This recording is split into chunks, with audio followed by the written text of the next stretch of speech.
Hi, my name is Martin Alvarez and I work as a web technology expert for Huawei, focused on web technology standardization. I will be presenting some history and trends in mobile app technologies, starting by the prehistory, more than 30 years ago, when all started. Starting by the web, invented in 1989 by Tim Berners-Lee. 1 year later, he created the first browser of the history, called the World Wide Web.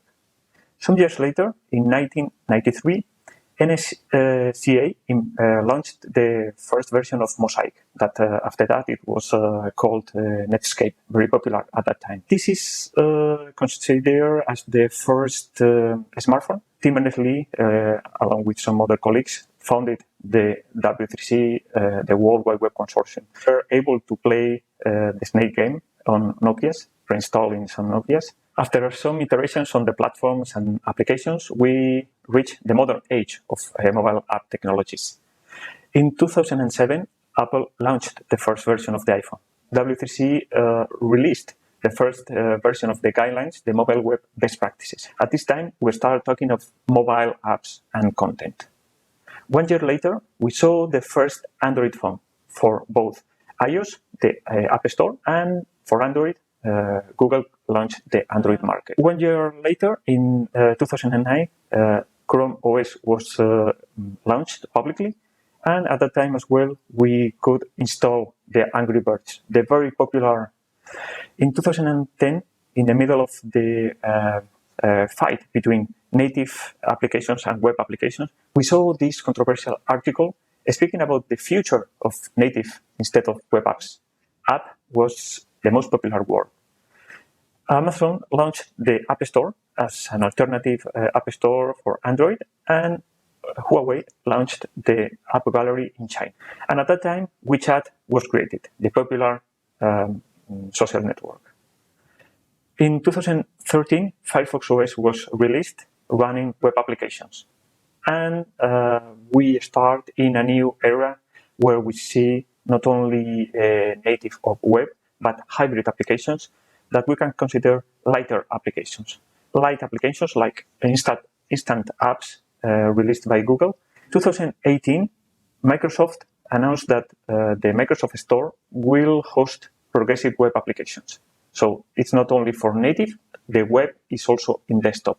Also, Project Fugu, led by Google, but also with the participation of Microsoft, Intel, and some other web players, to expand the web capabilities like in native. In 2019, we saw WeChat to become the largest standalone app. It's not a platform, it's just a super app hosting different mini apps, or what they call mini programs, where users can interact services, products, mini programs within the main application, which is WeChat. So many app vendors created their own versions of this light app ecosystem. And also, Harmony OS was launched at that time. 1 year later, in 2020, so very recently, Apple announced App Clips, a similar approach where users can experience a dynamic feature instead of having a permanently installed applications. In 2021, we saw the creation of a new group in W3C to create an homogeneous representation and homogeneous set of specifications for this new concept of mini apps growing, especially in China, but with the specific motivation of aligning with the existing W3C technologies, like the progressive web applications. The main mini app vendors like Baidu, Huawei, Xiaomi, Alibaba, 360, with some existing W3C members like Google, Microsoft, Intel, Rakuten, to explore this alignment. We are experiencing the evolution of this light app ecosystem, like TikTok, like Facebook, where we can play, for instance, instant games without leaving the main environment. But also, we see the evolution of the standard applications, like the progressive web applications, that is something similar. Instead of having a super app, we have the browser. So the main web browser vendors are evolving these technologies to make progressive web applications as the universal platform to deliver these applications to any platform, to any user. Some other platforms hosting specific applications, hybrid applications like Chaos, like App Clips, as I mentioned before, for Apple, and also for Android.